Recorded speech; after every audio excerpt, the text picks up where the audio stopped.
Hello everyone, welcome to the YouTube channel of Exam Assure. My name is Shivangi and today we are going to discuss a very important topic from the history of architecture, the Indus Valley Civilization. This topic is very relevant for the GATE architecture and planning as well as government jobs and other competitive exam preparations. Now we all know that the Indus Valley Civilization is a very prominent civilization that flourished along the Indus River. The civilization is known for its well-planned cities and architecture. Today we will discuss a little bit more in detail about the architecture and planning aspects of the civilization. Okay. The Indus Valley Civilization was part of the Bronze Age civilization that extended from what we have today as the northeast Afghanistan up till Pakistan and northwest India. The period for this civilization started from 3300 BC up till 1300 BC, which is also typically the Bronze Age. The civilization flourished along the Indus River basin and had two large urban centers. These were Mohenjo-daro and Harappa. These cities were noted for their urban planning and baked brick house construction. The cities had a very elaborate and well-connected drainage system, and also water supply systems that included a central well and smaller wells for storing water. Clusters of large non-residential buildings were also found during excavations.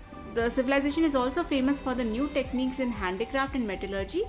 One famous example is the bronze sculpture of the dancing girl, which was made using the wax casting technique that was prevalent at that time. Okay. Now let's look at the salient features of the Indus Valley town planning. The city had a very well laid out grid pattern and provisions for well organized drainage system. So you can look in the pictures on the right hand side. The drainage system was also built using bricks and had a very planned layout. You can see the top picture where you can see a corbel drain. This drain was a larger drain where the people can actually go inside for cleaning purpose. Each city in the Indus Valley was surrounded by massive walls and gateways. These walls were built around the city to control trade as well as to prevent the city from being attacked or invaded. A typical city was divided into two sections. One was the lower section and the other one was located on an artificially raised mound, which is sometimes called as an acropolis or the citadel. The acropolis contained some important buildings of the city like the assembly halls, the granaries and the great bath. We will discuss these buildings in a little bit more detail in the coming slides. The lower section of the city was basically the residential area where the housing for the inhabitants was located. The city was well connected and had broad roads which were about 30 meters wide and met at right angles to form a grid pattern. The houses were located in the rectangular squares that were formed in between these roads. Now let's talk about the Great Bath at Mohenjo-daro.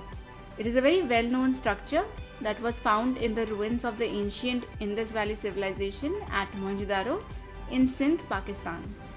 It is also very famously called the earliest public water tank of the ancient world.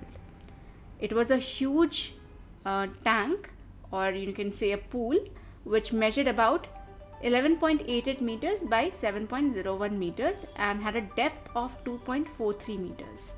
You can see in the picture there are two wide staircases, one from the north and the other from the south, that served as the entrance to this bath.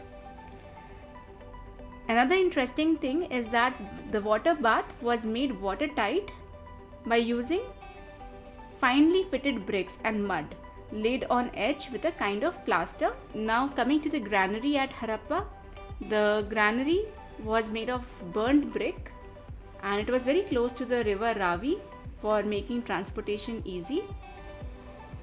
This granary comprised of two blocks which had 6 storage rooms each, measuring 15 meter long and 6 meter wide. The two blocks were separated by a passage like you can see also in the picture. Air ducts were provided under the wooden floor and the row of triangular openings that were there in this structure, there are speculation that these were made for ventilation purpose, and the granary complex measured about 55 meter by 43 meter. There is still some debate around this structure, that whether this was used for a storage or as a public building for meeting or religious gatherings. Now, the assembly hall at Mohenjo-daro. This was a 24 square meters pillared hall and had 5 rows of pillars with 4 pillars in each row, made out of kin baked bricks.